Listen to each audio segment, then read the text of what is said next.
Boa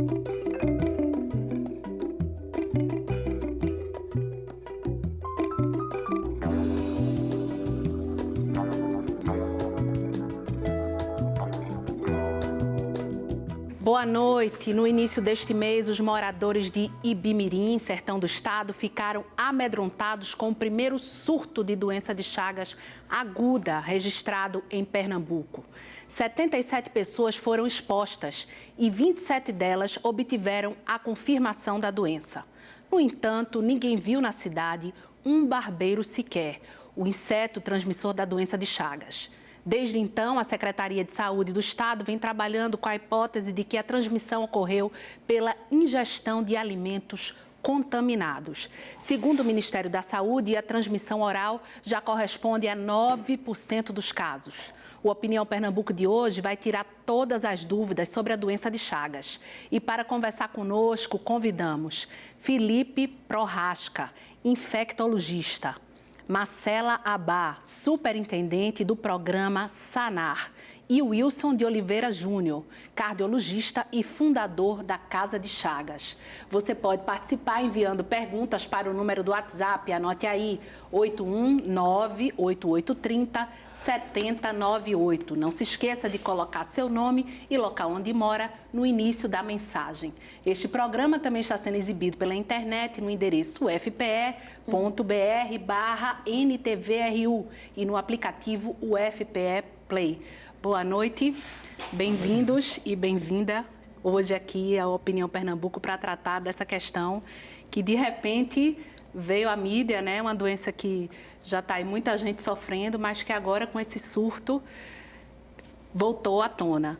E aí eu quero começar o programa fazendo com que as pessoas que estejam em casa entendam como é a forma clássica de se transmitir a doença, que é por meio do barbeiro.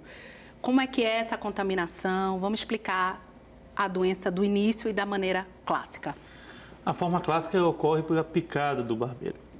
Ao picar, o barbeiro é conhecido como chupância em algumas regiões, porque ele, ao sugar o sangue, ele defeca. E aí, ao coçar a região, você acaba colocando o tripanossoma das fezes dentro do seu corpo. A forma clássica é conhecida pela cronificação. Os sintomas eles vêm anos depois. E não são todos os pacientes que foram picados que vão desenvolver a doença. E essa forma clássica ela pode vir de diversas formas. O mais comum e o mais lembrado é o coração inchado. É aquele coração que é aumentado de volume, tem repercussão, leva aquele cansaço, aquela fadiga, que é progressivo e que aos poucos vai mudando a qualidade de vida até chegar ao óbito do paciente. Mas há outras manifestações que também podem alterar o funcionamento do esôfago e do intestino, levando ao comprometimento nutricional crônico do paciente e também mudando muito a qualidade de vida dele. Vamos falar de tudo isso que ela pode causar aí. A gente já viu que é uma doença grave, né? Então, no que o barbeiro coça, no que o barbeiro pica, a pessoa coça e infiltra na corrente sanguínea. E na hora que ele pica, é diferente para quem leva a picada ou não? Parece uma picada de muriçoca, enfim, parece uma picada de qualquer outro inseto? Não, infelizmente, na verdade, a grande maioria dos casos por transmissão vetorial tradicional, ela passa desapercebida, porque os doentes têm pouquíssimos sintomas, os sintomas são extremamente inespecíficos, ou seja, eles não dizem que aquilo é doença de Chagas. Muitas vezes aquilo passa desapercebido, eu até brinco, com sem apesar do médico. Sim. Então, de uma maneira geral, a forma de transmissão vetorial, ela provoca uma doença bem menos grave do que a contaminação oral.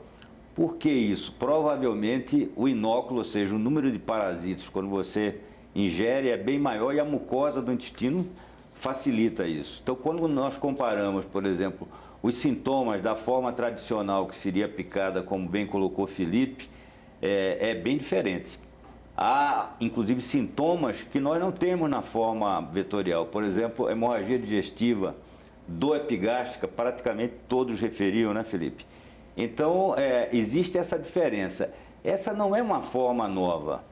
Por exemplo, na Argentina, na década de 30, uma curandeira resolveu receitar para uma criança sangue de um animal, né, com ervas.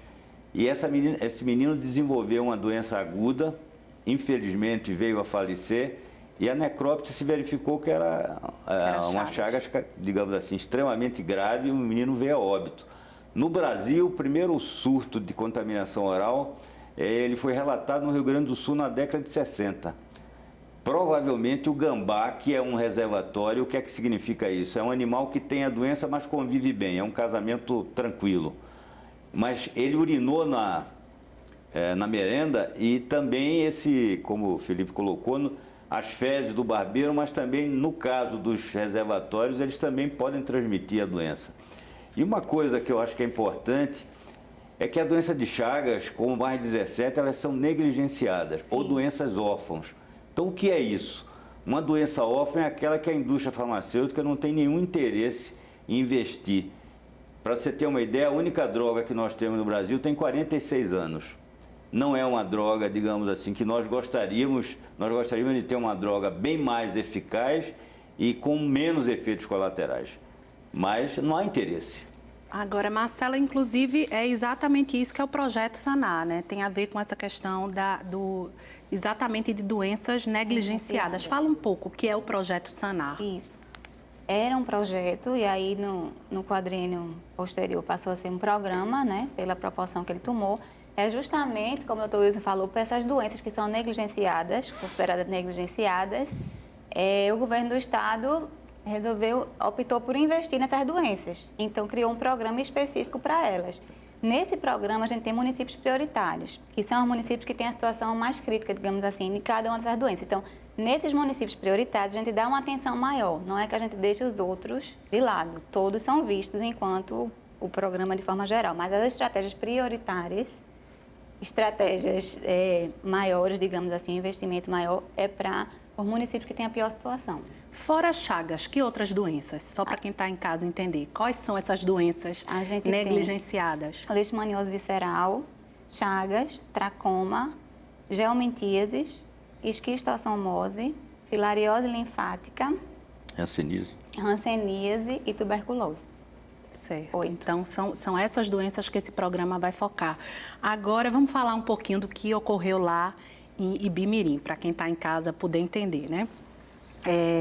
77 pessoas foram expostas, 27 tiveram a confirmação e vocês estão trabalhando com a hipótese de que essas pessoas teriam comprado os alimentos aqui no Recife, em Arco Verde, e levado lá para Ibimirim, não é isso?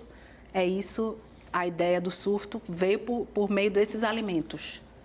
Que aí ele pode ter vindo com esses alimentos onde ele foi adquirido, né? Que aí não foi só nesses lugares, né? Está sendo investigado os outros lugares onde foi adquirido.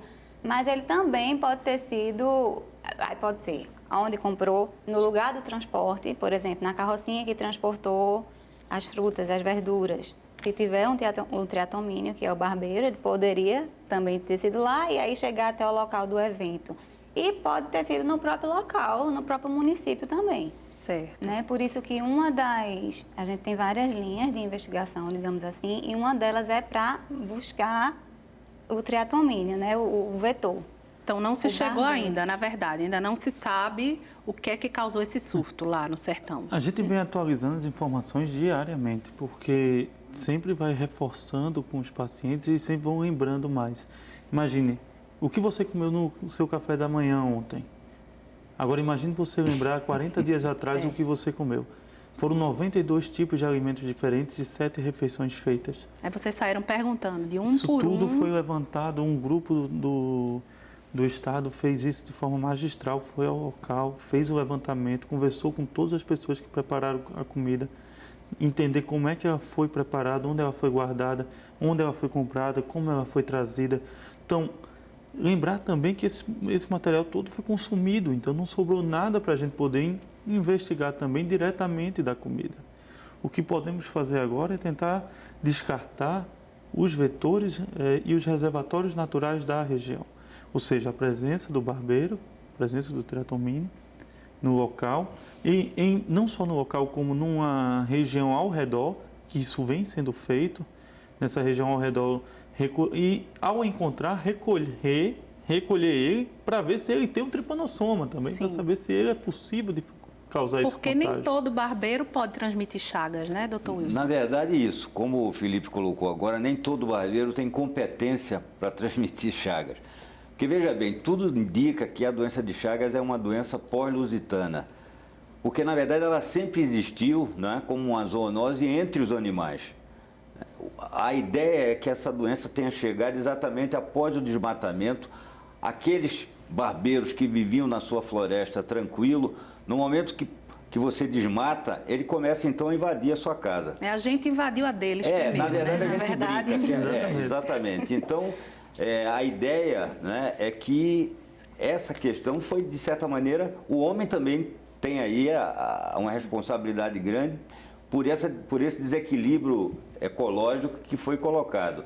Por exemplo, o barbeiro mais importante, que é esse que o Brasil avançou no controle dele, mas existem outros. Por exemplo, aqui do estado, o mais importante não é esse que era importante no Brasil e na América do Sul. É um outro tipo de barbeiro. Sim, tem vários tipos também de barbeiro. Alguns transmitem, como o Felipe colocou, nem todos. Quanto mais chance ele tem de domiciliar, maior a chance dele contaminar. Não só na casa, mas também na periferia, por exemplo, no galinheiro. Não é incomum você encontrar barbeiro Domiciliar no o quê? galinheiro. Ele ficar escondidinho, Escondidinho. E à noite ele... Certo. Então, existe também, da mesma forma que existem os barbeiros que têm competência diferente, a própria competência do Tetraloma cruzi ela é diferente.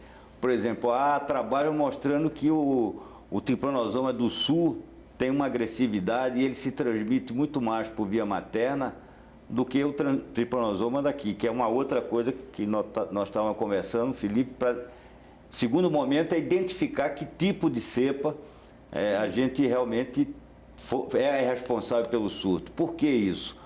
Porque até agora a nossa letalidade foi zero. Certo. E o que se vê normalmente nos surtos posteriores, sobretudo aquele surto de Santa Catarina, a mortalidade chegou a 20%.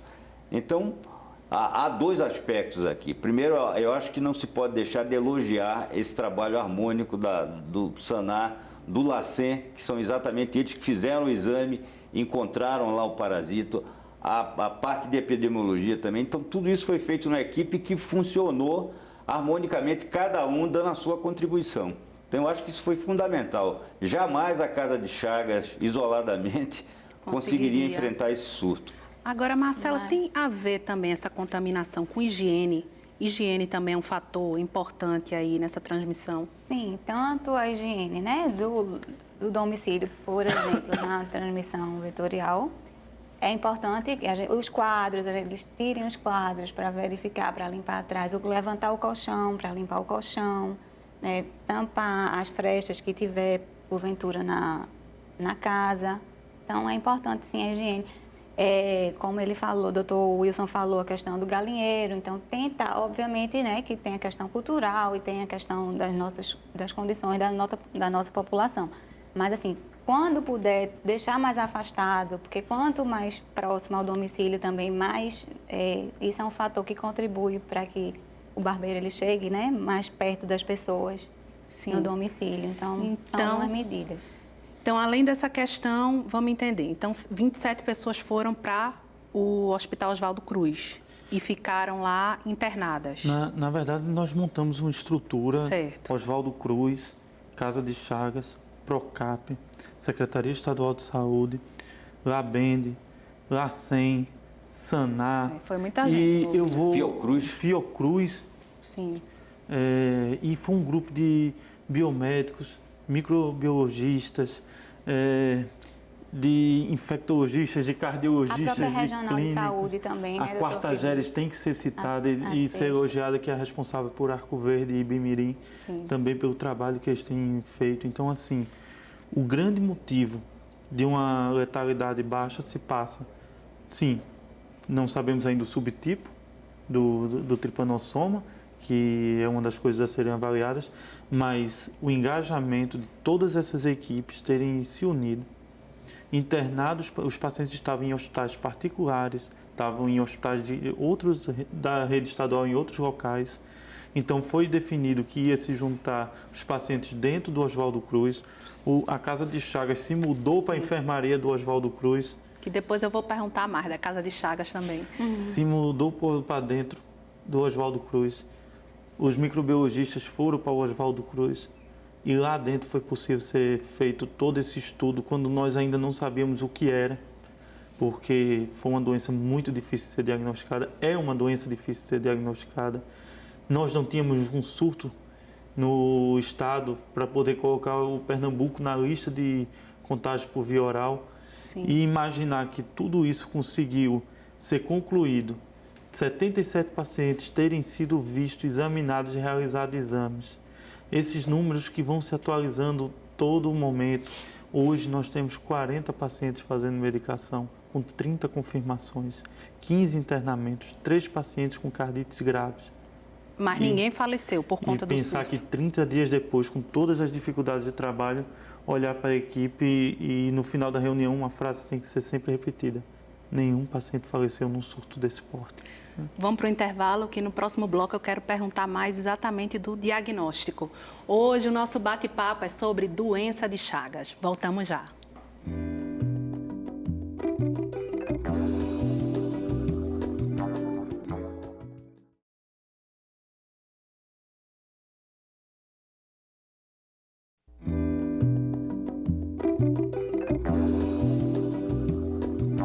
Opinião Pernambuco está discutindo doença de Chagas.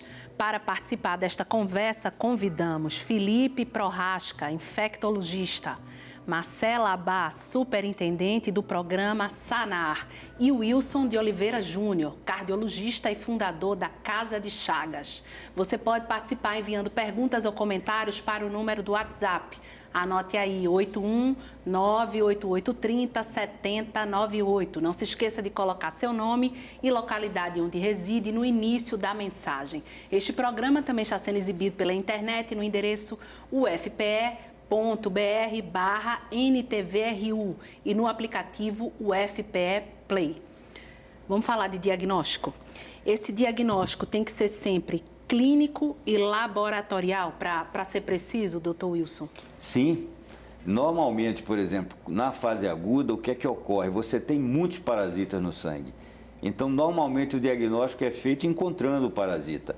A proporção que o tempo vai passando, o que é que ocorre? Essa parasitemia, que seria o número de parasitos, tende a decair e aí começam reações imunológicas que surgem, basicamente, quando o doente sai da fase aguda e vai para a fase crônica, que aí já aparece anticorpos e aí você também pode dar o diagnóstico. Mas na fase aguda, são exames, digamos assim, onde é fundamental a experiência de quem está realizando esse exame, mas, digamos assim, é muito comum você encontrar o parasita. Nem sempre você encontra no primeiro exame, por isso, como o Felipe falou, você deve fazer vários exames, mesmo que dê negativo. Numa situação clínica de que várias pessoas têm, muitas vezes só com sintoma nós já começamos o tratamento. Por que isso? Porque o risco da doença, quer dizer, o custo-benefício de você fazer, mesmo que não seja, ele é menor em relação a se houver a doença e, eventualmente, esse paciente evoluir para o óbito. Mas quando você suspeita da doença na fase aguda, aí sim, como o Felipe falou, o problema é você chegar a essa suspeita. Certo. Você não pensar logo, como ele colocou muito bem, normalmente nenhum desses surtos, né? Por exemplo, no Pará não, porque se repete. É mais comum. É mais comum, então você já está ligado, né? Mas aqui, na verdade, foi o primeiro surto. Em Santa Catarina houve um surto, na Paraíba houve um surto num casamento de comemoração de bodas de ouro. Esse foi com caldo de cana. E como é que a vigilância sanitária, ela está participando também desse processo posterior ao surto, Marcela? Porque eu acredito que é necessário, nesse momento, mais fiscalização, né? De repente a vigilância sanitária está mais atenta a essa questão. Como é que está sendo isso? Nessa investigação alimentar, né, foi feita a investigação alimentar em conjunto com o pessoal da sanitária também, para a visitação desses locais, e à medida que a gente vai visitando os locais, vai fazendo também a orientação, tanto para a população como para as pessoas que trabalham nos locais de manipulação e de transporte dos alimentos e de venda. Então também está sendo intensificado. Sim. É isso. E quem é o profissional? A gente falou aqui de higiene. Quem é esse profissional que tem que ensinar a essas pessoas que estão nessas localidades e que a gente sabe que estão mais suscetíveis, né? Quem é esse profissional que tem que ir lá? É o agente de saúde? que tem que entrar e, de repente, na casa da família e dar todas essas explicações de como encontrar o barbeiro? Então, é a equipe de vigilância, de forma geral, e também os profissionais da ponta também, que a gente chama, né, do serviço, da atenção básica, é muito importante, que geralmente Sim. eles que têm um vínculo com as pessoas daquela localidade. Então, é importante eles estarem lembrando que ali é uma área endêmica, né, que tem a presença do barbeiro, então que eles saibam identificando o que é que eles devem fazer. Então, que a gente chama da vigilância, que a população também faz. A população é muito importante nesse papel. Não só a vigilância que o profissional de saúde vai atrás, mas é importante também a população estando atento, por isso que tem importantes ações educativas, para que eles saibam qual é, né, esse vetor, o que é esse barbeiro, em achando o barbeiro, o que é que ele faz. Então, a gente tem em vários municípios locais de contato, né, que ele vai informar a presença do barbeiro e quando ele consegue coletar, que aí essa coleta deve ser feita com cautela, né, não vai pegar nem esmagar o barbeiro, se for capturar, sempre está de luva ou pelo menos com um saco. Sim, isso é importante, né, isso. ser dito. E aí coloca no recipiente e leva ou para o seu agente de saúde ou na própria Secretaria de Saúde. E às vezes ela tem alguns pontos espalhados na cidade, que aí depende de cada município, para se fazer a avaliação, né, desse barbeiro, se era de fato barbeiro e se ele estava infectado ou não.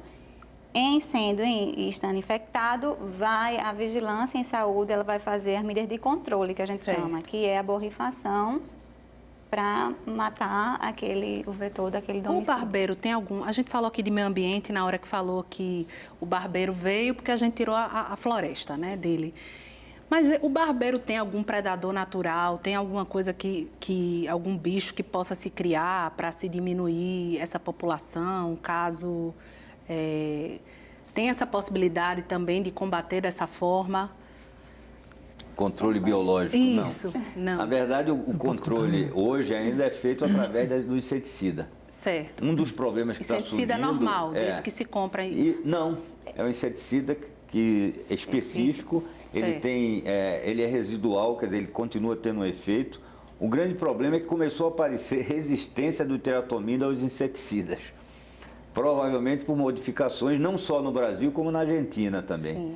Mas não há essa ideia que a gente chama controle biológico, quer dizer, um predador que conseguisse diminuir a população de barbeiros. O fundamental é entender que essa doença não se erradica, ela se controla. Certo. Então não vamos nunca confundir controle com erradicação, são duas coisas completamente diferentes. Infelizmente, na medicina hoje, o verbo curar a gente conjuga no varejo. 95% das doenças a gente cuida. Felipe não, Felipe cura, porque ele é infectologista.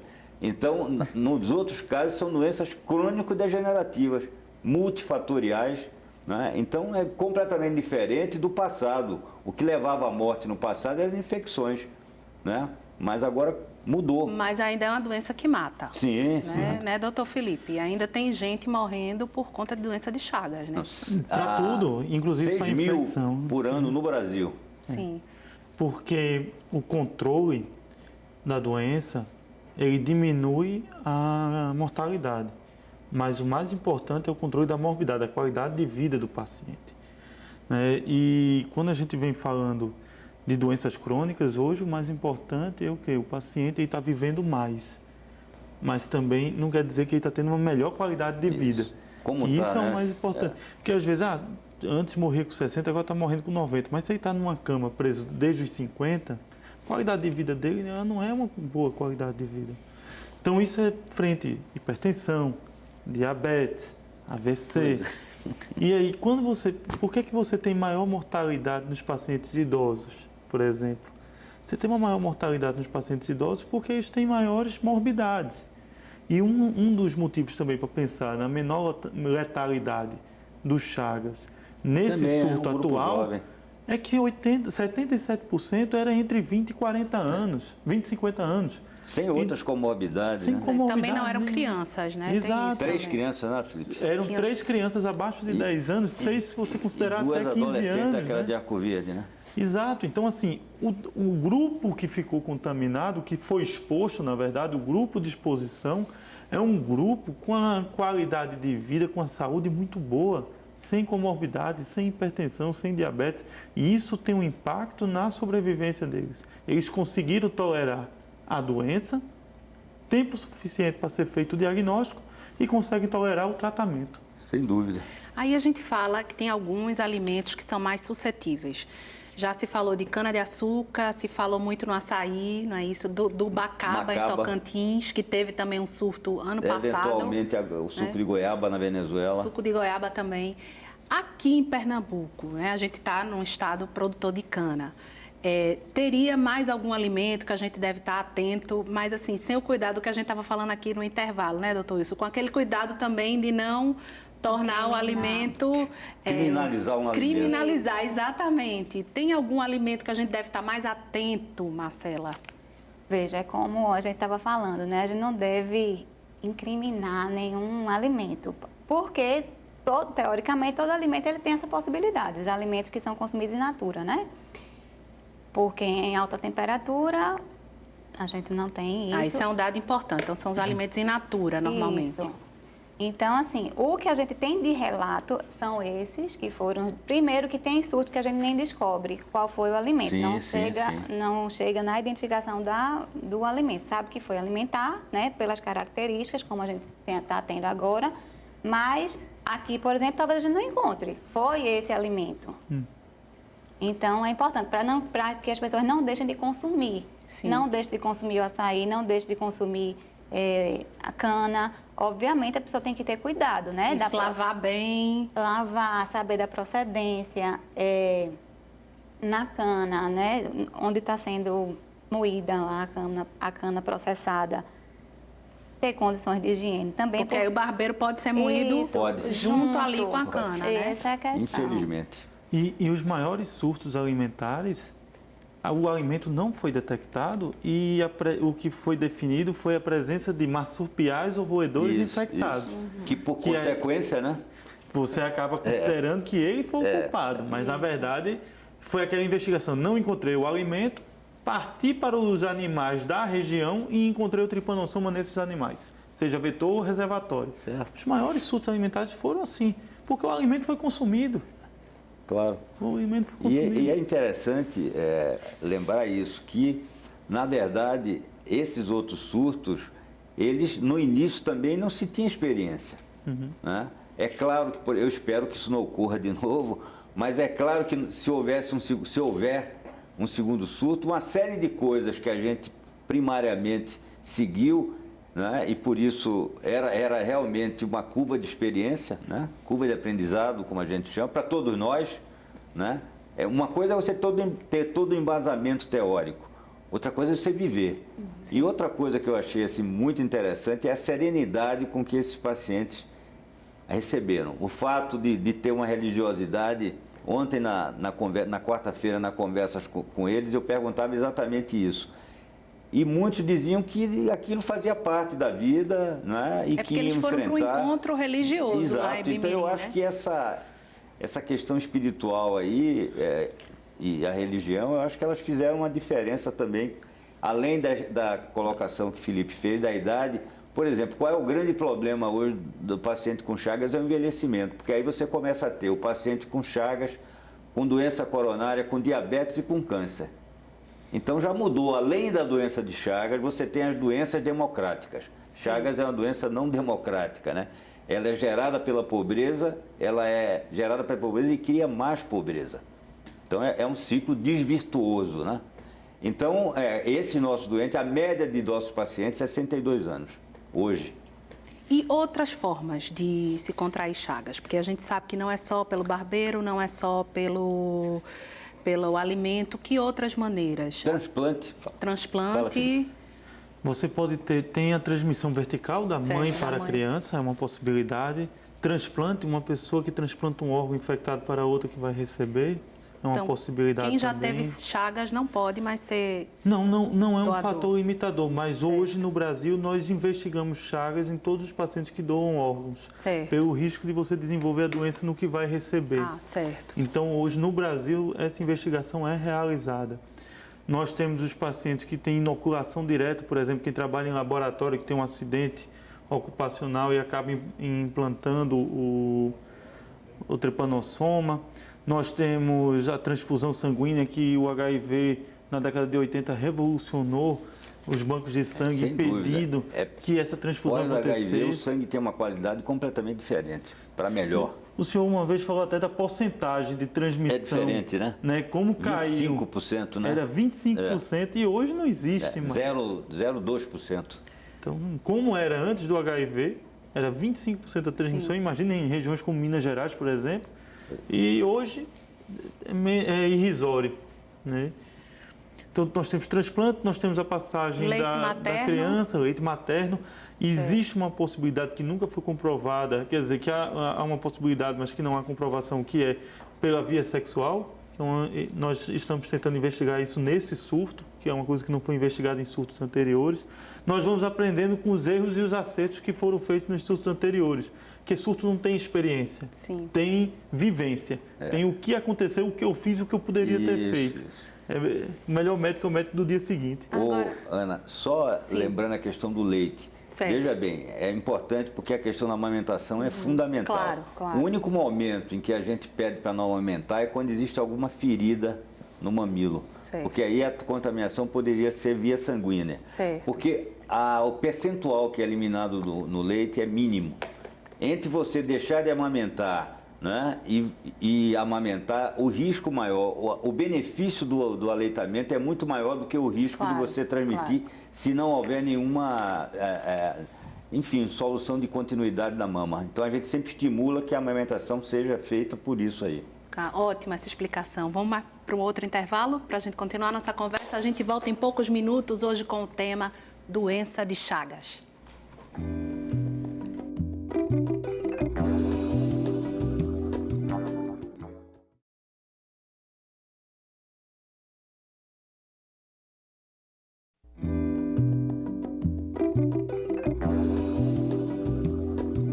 Estamos de volta com nossa conversa sobre doença de Chagas, que entra agora no seu terceiro e último bloco. São nossos convidados Felipe Prohaska, infectologista, Marcela Bá, superintendente do programa SANAR, e Wilson de Oliveira Júnior, cardiologista e fundador da Casa de Chagas. Eu vou ler aqui, Dr. Wilson, deixa eu ver se a pessoa se identificou. Não fala, mas é uma mulher. Cresci ouvindo falar que o barbeiro Potó também, se instala em casas de taipa, como está surgindo hoje na zona urbana em casas de alvenaria. Se o diagnóstico é alcançado rápido, a gente já falou alguma coisa aqui, ou se passa vários anos para sentir o sintoma. E talvez seja uma oportunidade de falar que muitas vezes as pessoas ficam assintomáticas, né? Quer falar, Felipe? Na casa de taipa era o método clássico, né? Mas a casa de alvenaria não tem o barbeiro. O que aconteceu para estar acontecendo esses surtos é a invasão da região onde eles moravam, a invasão das florestas, das matas. É importante ressaltar, por exemplo, que nessa região de Ibimirim, a escola fica num descampado, que era uma região de mata que foi destruída para fazer a escola e que há mata ao redor. Provavelmente Caatinga, né? Então, por exemplo, o que acontece nos casos atuais é a nossa invasão no bioma deles, mas não a casa de alvenaria em si. Casa de taipa, o que chama a atenção muito do barbeiro é a luminosidade na noite. Então, ele vivia lá na casinha de taipa dele, e quando tinha luz à noite, ele ia para dentro da casa, se alimentava e contaminava. Agora, Marcela, o programa SANAR leva também esses medicamentos para o interior do estado? Sim, o medicamento, né, no caso que trata. O medicamento vem do Ministério da Saúde, né, e o estado ele faz a distribuição para as regionais de saúde e para os municípios, consequentemente para os serviços de saúde. Como é o nome do medicamento? Metronidazol. É gratuito, disponibilizado no SUS, é produzido inclusive pelo nosso laboratório, né, o LAFEP. E a gente faz essa vocês conseguem levar. Sim, agora não falta, assim, não tem falta de medicamento, não. Isso é bem. Agora, essas pessoas tiveram que vir para o Recife para receber o tratamento, né?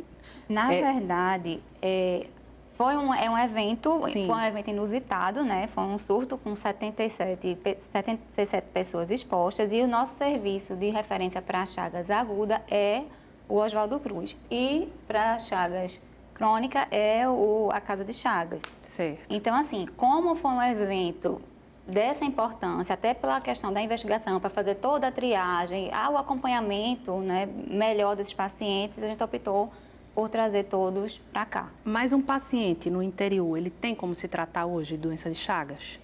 Ele tem, inclusive, a Casa de Chagas, dá esse apoio, os doutor Wilson, doutora Cristine, diversos outros profissionais lá, que acredito que ele vai falar, é parceiro, muito parceiro nosso do Estado, e eles dão essa formação para os profissionais do interior. Então, o que está proporcionando essa descentralização da assistência. Então, vamos falar um pouquinho sobre a Casa de Chagas. Como é o trabalho da Casa de Chagas? Na verdade, a Casa de Chagas nasceu, o ambulatório de Chagas foi criado em 1987, no Oswaldo Cruz. E quando houve a mudança para o Procap, porque, na verdade, a Casa de Chagas é do Procap. Certo. Tem toda a ligação com o Procap, obedece a todas as normas do Procap, não é nada independente. E da Universidade de Pernambuco. Certo. Então, não podemos esquecer essa ligação. Então, falando da Casa de Chagas, estamos falando do Procap. Certo. Né? E qual foi a ideia? A ideia foi que chegou um momento que não se tinha mais espaço para atender os doentes. Então, a gente começou a pensar, era uma utopia na época, mas a gente resolveu enfrentar essa utopia. E começamos a conseguir doações, tanto de pessoas físicas como pessoas jurídicas. Conseguimos um montante e, à época, fomos ao reitor, que era o professor Carlos Calado, e ele nos ajudou, juntamente com o professor João Regis, que é infectologista pediátrico. Ele entendeu a importância e nós inauguramos a casa há 10 anos. Né? Então, qual é a ideia da casa? A casa que é aqui pertinho, né? É. E também tinha que ser perto do Procap. Certo. Porque se você tem, por exemplo, são doentes que têm gravidade, doentes que vão para o transplante cardíaco. Hoje, a terceira causa de indicação de transplante cardíaco é a doença de Chagas. No Brasil, é quem tem maior experiência com transplante em doença de Chagas. Então, a ideia qual foi? Além do ambulatório, a gente levar a Associação dos Portadores de Doença de Chagas, que foi a pioneira do mundo. Hoje, a gente já tem a Federação das Associações. Hoje a gente tem associação na Austrália, na Suíça. Não são suíços, são imigrantes. Né? Por exemplo, em Barcelona, quando eles me chamaram lá para a gente inaugurar de Barcelona, basicamente tinha o contingente eram de bolivianos que moravam em Barcelona, porque a questão da língua favorece muito eles migrarem para os países que têm uma língua mais fácil para eles. Então começou a ver o que a gente chama de globalização da doença. A doença se urbanizou, ela é uma doença rural, depois ela urbanizou e agora ela globalizou. A única vantagem da globalização foi que ela é mais visível, porque ela agora atinge países não endêmicos. Para se ter uma ideia, a primeira vez que a Organização Mundial de Saúde se reuniu para discutir Chagas foi em 2007. Porque àquela altura ela já estava globalizada.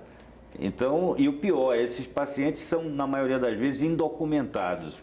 Traduzindo, eles são ilegais. Então, imagine como é que eles vão ser atendidos. Né? Hoje, na Espanha, existe um hospital, basicamente, para atender esses pacientes. Agora, doutor Felipe, vamos falar um pouquinho mais. A gente falou só no primeiro bloco, muito rapidamente, do que a doença de Chagas realmente pode causar. A gente falou de sistema digestivo, e falou, o doutor Wilson já falou que às vezes é necessário uma intervenção, transplante, marca-passo algumas vezes também, né, doutor Wilson? Mas o que esse paciente passa a sentir? Como é o dia a dia dele? Quais são as principais consequências de quem adquire Chagas? Nesse caso do Chagas agudo, a primeira foi o desconhecimento. Nenhum médico tinha um treinamento aqui para um quadro de Chagas agudo. Já tem um conhecimento que nos é ensinado na faculdade, mas não o treinamento, não a vivência. Então, um surto alimentar desse porte, a primeira coisa que a gente pensa é em febre tifoide. E aí vai tentando descartar tudo a partir dela. Então, a oportunidade de ter juntado os pacientes, eu acho que foi o principal. Quando juntou os 6, que começou a ver alguns sintomas que, isolados, não tem função nenhuma. Dor de barriga, Sim. Dor na boca do estômago, edema facial, edema na articulação, que é o inchaço, isoladamente não tem valor nenhum. Porém, quando você junta um grupo de pessoas que estava no mesmo local, que comeram a mesma comida e começam a ter sintomas parecidos com a febre prolongada, começa a abrir um leque para outros diagnósticos e, por isso, a possibilidade de doença de Chagas ter sido levantada. E lembrar que só teve a possibilidade do diagnóstico porque o grupo de microbiologistas da quarta série e o grupo de microbiologistas da primeira, com um intervalo de menos de 15 minutos entre eles e sem contato, diagnosticaram a doença de Chagas vem da lâmina e deu a possibilidade do início do tratamento de forma precoce, eficaz e com efetividade extremamente elevada. Nós temos 3 pacientes com cardite, que é um inchaço do coração grave. Sim, que é essa parte que já vai precisar de intervenção. Ele precisa de medicação no primeiro momento. Se ele Certo. vai ter consequências e sequelas, é um passo A depois. grande maioria regride. Certo. A grande maioria. E na parte digestiva, Alguns pacientes tiveram, inclusive, hemorragia digestiva, que é o sangramento. Então, que é uma coisa que a gente não tinha tanta literatura de hemorragias. É verdade. E agora a gente teve alguns 4, 5 pacientes com hemorragia, mas 70%, 80% dos pacientes com dor abdominal. Então, todas essas informações, quando se agrupou os pacientes, imagina, o Oswaldo Cruz tem 32 leitos de infectologia, 16 leitos são de isolamento e 16 leitos são de enfermaria. Nós internamos 16 pacientes, que são exatamente os leitos que são da enfermaria. mas é pouco ainda, né? Assim, Se você fizer 70 leitos, estão lotados no outro dia, porque a quantidade de pacientes com doença infecto-parasitária no estado é muito alta. Felipe, nem esse 16 você tem mais, né?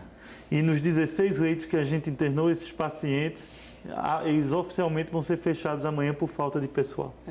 isso é importante, né? Que a gente diga aqui Isso. publicamente, que saibam dessa informação, né, doutor Felipe? Foi a premiação pela não letalidade da doença de Chagas. Fechar as enfermarias. Agora, Marcela, a gente vive no tempo das fake news, né? Então, tem muita coisa sendo dita e, pelo que eu acompanhei, foi no início do mês, Ibimirim entrou em pânico, né? A cidade simplesmente estava todo mundo já querendo sair, enfim, de que ia ter um grande surto, que... E aí eu queria, você enquanto representante nesse momento da Secretaria Estadual de Saúde, o que é que a Secretaria Estadual de Saúde poderia dizer para essas pessoas que estão mais próximas ali daquela região e de repente ficaram com medo da doença? Então, muito importante essa tua pergunta, porque não só de Ibimirim, mas chegou uma notícia que estava sendo disseminada, né, nas redes sociais, de que não visitasse os municípios que tinham encontrado barbeiro infectado, que foram 40 municípios.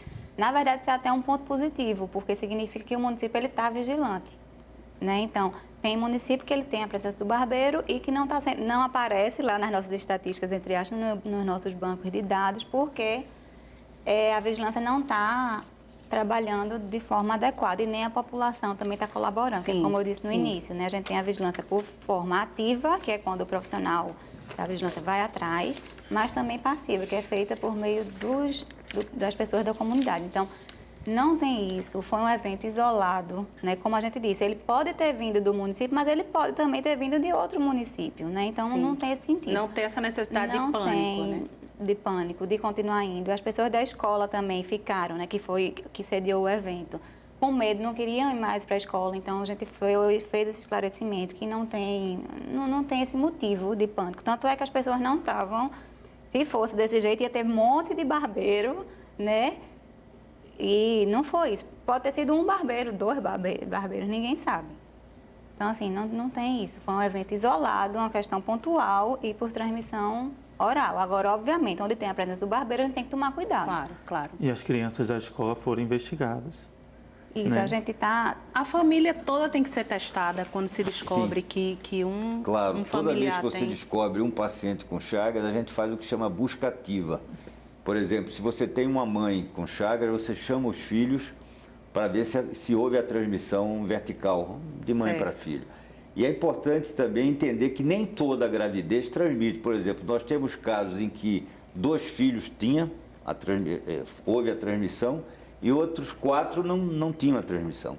Depende muito se naquela gestação a parasitemia era alta, ou seja, o número de parasitos era alto e também da cepa. Há cepas que transmitem mais por via materna, né? do que outras cepas. Mas é fundamental isso, encontrou alguém, chamar a família, exatamente porque se você conviveu na mesma casa, a chance de você também ter a doença é grande. E já tem teste rápido também, né, doutor Felipe? Para descobrir Chagas. Tem teste rápido, tem a gota espessa, tem técnicas moleculares mais avançadas como o PCR, tem as sorologias, que as sorologias se dividem em vários subtipos de possibilidade. Então, os métodos diagnósticos, eles...